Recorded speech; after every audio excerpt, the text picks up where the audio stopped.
Welcome everyone back to weekly weather updates, and in today's video we're going to have the latest from the live radar, run for the latest UKV, have a look at the precipitation and the temperature over the next 5 days as we all have this easterly wind barrelling in off the North Sea at the moment. It's not a very cold easterly, it's a cold easterly, i.e. temperatures below average for all, not getting much above the low single digits by day, hovering around freezing overnight. We are seeing some precipitation moving in, but there is a bit of uncertainty with the precipitation typing, and that's because we are seeing slightly milder dew points drifting in with that wind direction coming in off the North Sea. So, as a result of it not being very cold air, means it's very marginal, and that's why we're seeing a real mix at the moment. Some hail, some growlpool, a bit of snow, and even rain towards coastal areas and low-lying areas. And so that's going to continue into early next week. Temperatures will oscillate quite a lot. There will be a couple of days where they could rise up slightly, perhaps early to the middle part of next week could get up to 7 or 8 degrees. Other days where it might not get above 1 or 2. So oscillating around those below average temperatures as we do head into next week. Beyond that though, as we'll see from the longer range charts, we have even more uncertainty. We do have runs that do bring the beast in from the east with some very cold -10 to -15 degree isotherm trying to move in. But equally, we have other runs that bring in southwesterlies, and it's all because the models cannot decide or cannot agree on what happens the high pressure system to our north. They all agree that it's going to retrogress towards Iceland, towards Greenland and Svalbard, but they cannot agree on its orientation, its strength, or its evolution, and that will decide whether we do see very cold easterlies or whether we see southwesterlies. The GFS today is exemplary in showing that uncertainty because it looks for a good couple of days like we could see exceptionally cold easterlies moving in, but then the high pressure very quickly breaks down and the westerlies do get unleashed. So GFS is exemplary, showing you what could happen either way, dependent on the strength of that high. But I must stress, we've got no confidence in that longer range forecast. Anyone saying it's definitely going to be very cold or definitely going to be very mild is not looking at the latest data, as we have got no agreement from the runs. They are still pretty much all over the place. You could argue that the extremities have actually increased in the past couple of days. We're seeing more very cold runs, but equally seeing more very mild runs as well, as the models do agree on that retrogression, but not on what sort of air mass we could be pulling in. So do remember, if you enjoy my videos, make sure you like and subscribe. And remember to follow me on Twitter as well, the link's in the description. Now, if you start on the live radar, you can see that easterly wind is moving in at the moment, and we are seeing some precipitation further southwards and eastwards. Now, initially, this is convection coming in off the east, but we have got this low pressure system, this cut-off low that is developing to our south, that is going to bring some more persistent precipitation in overnight. And I say precipitation because it's not all going to be rain, it's not all going to be snow, it's going to be a bit of both, and perhaps mixing as well. Where I am, just to the north of London, I've seen quite a lot of hail and growlpool today. That is where we're kind of in between. It's a wintry mix where we have got a slightly warm layer in the atmosphere, so we're seeing snow developing higher up in the atmosphere, falling through this warm layer, turning or melting at least a bit of that snowflake, and then it refreezing for another colder layer further down. So, as I said, very, very marginal out there within the atmosphere. So slight alterations in the air mass, the wind direction, and elevation, of course, will make all the difference between the precipitation typing. So we could see vastly different outcomes over the coming hours. One thing I will stress, though, is the surface temperatures. Most areas are slightly above freezing, 1 to 4 degrees.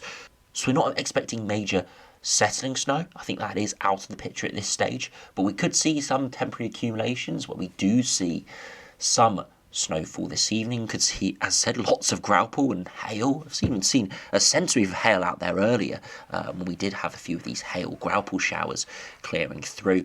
And of course, other areas will just see lots of miserable rain. It will feel cold though, wherever you are.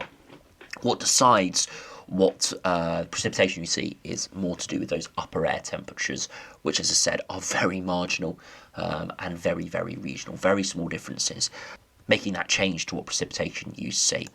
But as I said, this low pressure system is going to slowly clear northwards. It has got a bit of milder air wrapped in within it, so I suspect, especially in the east and the far south, we will see mostly rain as we head into Saturday morning, into the afternoon. It will still feel cold, still only 5 to 6 degrees at the surface, so it is still going to feel really chilly, but does cut out the risk of that wintry mix. Further northwards and westwards, we are expecting some of this precipitation to get into Wales, the West Midlands, and here we're actually expecting more in the way of snow, and that's because we have got drier air further away from the North Sea, which is bringing slightly milder dew points in. So we are expecting snow here, but of course the precipitation will be lighter and not as heavy as it is further away from that low pressure system and further away from the source of moisture coming in off the North Sea.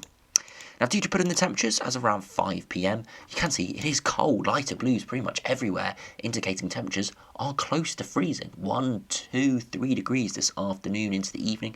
Really quite chilly. Not seeing much of a diurnal range though, so overnight tonight temperatures not going to actually fall away all too much because of all the cloud and precipitation around holding those temperatures slightly up. As I said though, if we look to our far southeast across parts of central and eastern France, this is where we've got a bit of a milder sector that is enhancing that precipitation, that is moving northwards from France, but it is going to mix in with our shores, and that's why we could see, as I said, a bit of mixing and a bit more precipitation falling as rain and less wintriness as we head into Saturday, giving rise to those dew points and the upper air temperatures rising slightly as well. But regardless of what happens with the precipitation, it is going to feel cold throughout the weekend. The wind chill is going to make it feel like it's below freezing for all over the coming days. It is one of these sort of weekends where you think the thermometer is actually going to be lower than it is. It's probably going to be 4 or 5 degrees for most on Saturday afternoon, and even on Sunday, probably not much colder than that. But it's going to feel like it is freezing out there. I can't emphasise that enough. Now, if you move over to the latest UKV, you can see all those showers clearing in through the southeast, and you can see in the next couple of hours, through Friday evening, we're going to see more in the way of wintriness and snow. This is because that precipitation, that more enhanced precipitation, pushes into the very cold air, so we could see more snowfall. You can see lots of regional mixing here. Can't really tell exactly why some areas are snow, why some are not. You could say this is where we've got slightly higher elevation, but we're looking at maybe 50 to 100 metres of elevation change. Exceptionally marginal through this evening, but do watch out for that. Could be some enhanced precipitation, and even if you don't see massive settling snow, it still could cause disruption because of low visibility and just generally horrible conditions out there. But as I said, that precipitation slowly moves northwards and westwards, turns more to snow across the West Midlands, northwest England and Wales, and then you see as we progress into Saturday, more of the way of exclusive rain across the southeast, as we see a milder sector moving in. It does dry up through Saturday afternoon, but still lots of trapped cloud. Temperatures will remain low and it will feel very cold. And then you can see as we head into Saturday evening, we could see further heavier precipitation starting to move back into the far southeast, and those showers really start to get going again into Sunday morning. Again, more exclusively rain here, but still feeling cold, as I said, as we do have some slightly milder dew points, which means that the risk of any wintry mix does reduce significantly. Still, as I said though, as it moves westwards, could turn to snow as it falls into colder, drier air across Wales and western parts of England. As we progress into Monday, more showers further northwards, again falling as snow over higher ground and inland, and just generally quite an eclectic mix there of wintry showers, rain, and just generally a cold day. You can see into Tuesday, perhaps more enhanced precipitation moving in. Very uncertain picture this is because it's a small scale low does develop. That could enhance precipitation again, snow over higher ground, rain to low-lying areas, but still very marginal. And then eventually, as we clear into Tuesday, perhaps a larger, milder sector does move in. You can see this from the upper air temperatures. Slightly a larger, milder sector moves in, but it's not going to last all too long, as those winds will turn back to the east and we'll see some slightly colder air moving through. You can see the upper air temperatures are very cold at the moment, but we do see a slightly milder pool moving into the far southeast into Saturday morning, still below freezing at 850 HPA, but it does give slightly milder dew points and slightly warmer layers of air at different levels, and that means more exclusively rain. As we clear through Saturday, another pool of cold air moves into the southeast, still very cold further northwards, and you can see it's just a real mix of different air masses. Perhaps a slight milder sector moving there in off the North Sea, but then another colder sector falls in behind. So you can see just really all over the place for a more organised milder sector moves through on Wednesday. But even that could change as we get nearer to the time. So you can see over the next 3 or 4 days why it's so difficult to predict the precipitation typing, because those air masses are fluctuating by a few degrees in a matter of a few tens of miles, and perhaps even smaller distances than that. So it is causing big headaches to the models and for us trying to forecast these precipitation typings. So all I can really say is expect rain. You might see a bit of winteriness, might be a bit of snow, heavier pulses, could see growlpool, sleet, snow, who knows. But one thing we will say, not expecting major disruption from settling snow. That does look like a very difficult task in this environment. Both, as I said, the surface temperatures will most likely be above freezing, but we're unlikely to see heavy enough precipitation to really sustain persistent snow. Now, if you look at the max temperatures, as I said, these are the actual temperatures on the thermometer, but I must stress the feel-like temperatures will always be a couple of degrees colder than this, because that wind chill in off the North Sea always makes it feel colder than what the thermometers say. You see, through Friday afternoon, the temperatures dipped quite a bit more than the models were showing a couple of days ago. So that's something to bear in mind for next week. Whatever we're seeing from the models today, it could be even colder than that. 1 to 4 degrees across much of England there, into Scotland, Northern Ireland and Republic of Ireland, slightly milder there towards the west. And I said it's because of all that cloud and that precipitation just holding those temperatures down. It's the upper air temperatures which are prohibiting that snow. As we progress through Friday evening, not too much of a diurnal range. 1 to 4 degrees continuing overnight, and into Saturday morning could be slightly milder across the far southeast, could get up to 5-6 degrees, maybe a 7 degrees somewhere, as we do see a slight milder sector moving in, elsewhere low single digits. Into Sunday, another little cold pool moving through, get down to freezing in places, and across the far north and northwest, clearer skies, not much precipitation, temperatures will rapidly fall away well below freezing, so here a quite harsh frost. Into Sunday afternoon, once again, a cold day, maybe 2 to 7 degrees, below average for all, and then as we progress into Monday, potentially frosts overnight. And then by Monday afternoon, temperatures not getting much above 2 to 4 degrees, so you're really oscillating depending on those cold pools moving in from the east. Into Tuesday, finally, you can see temperatures rising slightly higher in the far southeast, 8 or 9. Further northwards, still below freezing. Across parts of Scotland, maybe 2 to 5 degrees towards low-lying areas. And as I said, that's because that small, milder sector that does move in into the southeast.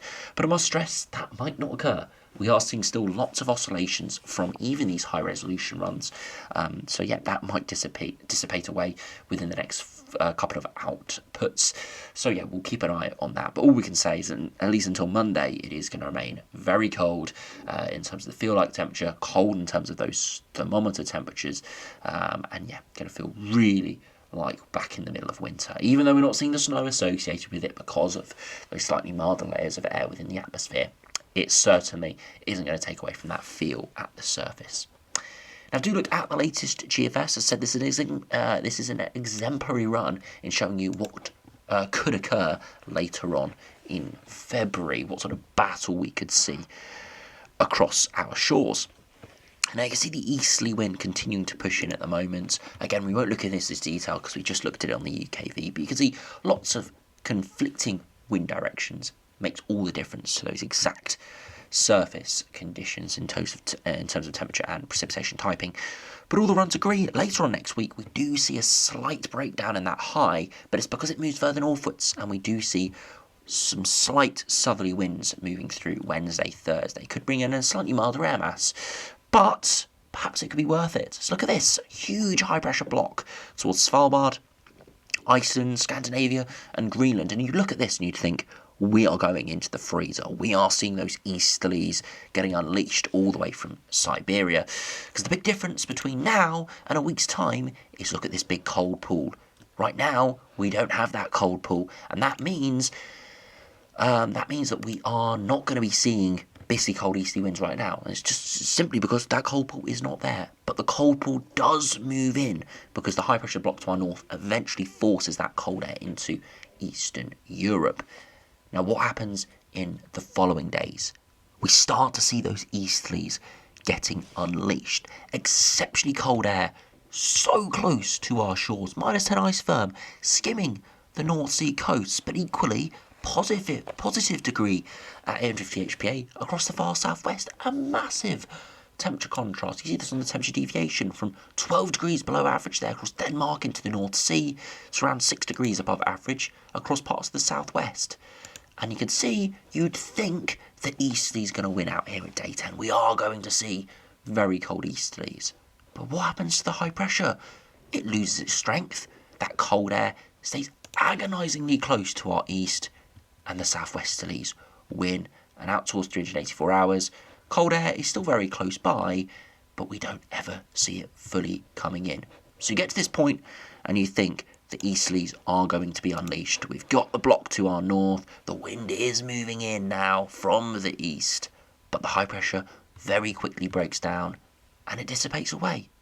And this is the point in around 10 days time, or sort of 8-9 days time. That is when we see the massive uncertainty. It's what happens to this block to our north. Does it hold on and keep those easterlies pushing in, or does it lose its strength, get consumed by these lows trying to come in off the Atlantic and dissipate away? And we can get very close to seeing something very cold, but it never fully comes off. Still all to play for. As I said, some runs pull in those easterlies, bitterly cold, like we've seen some runs over the past few days. Others, though, don't quite pull it off and keep that westerly flow trying to return and successfully returning into the second half of the month. Now, if you compare it to the latest GM, very similar over the coming days, with that easterly flow continuing through much of next week. As I said, could tilt more of a southerly flow, and that could bring in slightly milder air for a time. Later on in the week, you see the upper air temperatures do go positive. Probably still feel chilly at the surface because it is still a continental flow, still coming in from the south or southeast, so lower dew points still making it feel cold, but would probably see those temperatures rise to the high single digits. But very similar to the GFS, that high gets going towards Greenland and Iceland. And we do, again, see very cold air moving towards Scandinavia and Eastern Europe. But because of the positioning of the block, it does look like here the southwesterlies are going to win. And it's because the block isn't as close to Iceland as we need, and this low starts to dominate, and we see southwesterly winds pushing in. So similar to the GFS, get very cold to seeing the beast unleashed, but it doesn't occur. That block is too far northwards, too far westwards, and instead the Atlantic just kind of undercuts it, and we go back into more of a typical Atlantic pattern. So another run. We'll get very close, but no cigar. It doesn't fully come off. Now, if you look at the latest ECMWF, this is the midnight run, so not the latest run that hopefully will come out in the next couple of hours. I'm recording this slightly earlier today, so we don't have that data available. But very similar over the coming days. Those easterly winds continue to push in. It could veer to more of a southerly or southeasterly into early next week as that high moves northwards. And we see textbook retrogression towards Greenland. And once again, you'd think we could go very cold here. And we do see, again, that big cold pool exiting out of the Arctic, and you can see even the -10 ice firm starts coming for eastern areas. But again, it's this battle between the very cold block to our east, milder air from the west, and because that block to our north, the high pressure starts to break down, you'd expect the westerlies to push back in. But the ECMWF goes a different route. It builds high pressure back over the top of us. Still keeps a chilly and continental flow, but milder air does have some success. But again, right towards 260 hours, we still try to build up a Scandinavian high. So it's like the ECMWF keeps trying to turn us cold, but again, never fully comes off. So all three main runs today are very close to pulling something very wintry as we do head into the second half of the month. But all three runs fail, and the jet stream does win out. So at the moment, it is still very marginal. You see 3 main operational runs not pulling it off, but ensemble runs are pulling it off, and we've seen some main operational runs the past few days pulling it off. So it's still all up in the air, unfortunately. Can't give you really a too definitive an answer, because we don't know what's happening to this high pressure to our north. As I said, at the moment, all runs do get it towards Greenland, do get it towards Iceland and Svalbard, but it's how it evolves from there. If you do check out the latest Ensembles, these are the latest GFS. If I just quickly refresh it, as I said, it is just running this latest GFS. You can see over the next week or so, there's not actually too much agreement on those upper air temperatures over the next few days. Most can agree it's going to go slightly milder through Saturday morning, but then beyond that, through the latter part of the weekend into early next week, most agree it's going to be below average, but there is quite a spread between -7, -8, which could support more potential wind chilliness. Others towards -1 or 0, which would be chilly. Frost still a risk, but temperatures probably more towards the 6 or 7 degree mark instead of 2, 3 or 4. So small differences, but considering it's only a few days away, it does show you that there is significant uncertainty even then. As said though, into the middle of the week we are expecting more of a southeasterly flow, which will bring up a slightly milder pool. It's not massively mild, it's a degree or two above average, and at the surface probably still will feel chilly. And then beyond that, we get to that day 7 to day 10 time frame, where look what happens. We see the ensemble mean a couple of degrees below average. We see some milder runs. The operational run is one of those milder runs, which does start to bring in a southwesterly. It has a go at an easterly, that operational run, but it doesn't come off. But then look below it. We've got perhaps 10 to 12 runs that are -5 to -10, and about 5 or 6 down to -10 to -15 that do pull in that very cold easterly. And one of those is the control run. So, yeah, very interesting. And it just shows you that the models have no idea as we head into the second half of February. If we go back to the 6 o'clock run, a bit more complete. As I said, we've not got the full midday run yet because it is just coming out as a talk. You can see there is actually probably a slightly cooling trend there from the midday run. More colder runs there appearing around the 17th of Feb. But once again, you can see the massive scatter we do have here. Again, just emphasising some runs -10 to -15 in 10 days' time. Other runs +5. So at the surface, +5 would give 10, 12 degree days. -10 to -15 would give freezing cold days and heavy snow. So all still to play for. So if anyone says, as I said earlier in the video, that it's definitely going milder or it's definitely going very cold, they're not looking at the outputs. Both of those scenarios are very possible, and unfortunately can't even give you a probability at this stage. I know I've seen some graphics from the Met Office where they've given some probabilities on the wind direction and the exact patterns, and from the ones I've looked at, there's kind of 2 or 3 scenarios and they've all got like a 25 to 30% chance. They're all kind of equal, and they're very cold, chilly, but not very cold, and mild. And I said all have got sort of a 20-30% probability. And you can see exactly why they have those probabilities by just looking at these ensemble charts. Now, to finish by just looking at the ECMWF, just to give some cross-model consensus. So the ensembles here, perhaps slightly more pessimistic in terms of those air masses next week. Not as much of a cold pool to our east, but still would be chilly. Temperatures will probably still only be 6-7 degrees at best. And then again, as we head towards the middle of the month, plenty of runs going very cold, other runs going milder, and very similar to the GFS, a big split. Again, perhaps slightly more milder runs appearing here than colder runs compared to the GFS, but regardless, it's still a big split. Again, there's no point sort of deliberating whether it's 40% going very cold or 42%. It doesn't matter. All we can say is there is a massive split at this stage. And yes, big easterly winds, bitterly cold conditions are still on the cards, but equally mild stormy southwesterlies are also there. We are in one of these impossible situations where we're seeing retrogression of high pressure, and the models always do struggle with confidence in these sort of patterns, and we're again seeing that occurring here. Big thing from my perspective is I've seen this pattern numerous times over the past 5 or 6 years, and a lot of the time, or at least a lot of the time you remember it, it doesn't come off. Those easterlies get squashed as we get nearer the time, or the northeasterlies get squashed nearer the time. So from the looks of this, I can't say I'm optimistic for very cold conditions because I've seen this numerous times before, and that high does move too far westwards or does move too far northwards or doesn't build in strong enough. So I've seen it numerous times before where it doesn't come off. But who knows? We'll have to wait and see over the coming days. But regardless, next week or so, definitely can feel chilly, definitely can feel well below average. Risk of some wind chilliness in places, but not expecting anything too major in terms of disruption.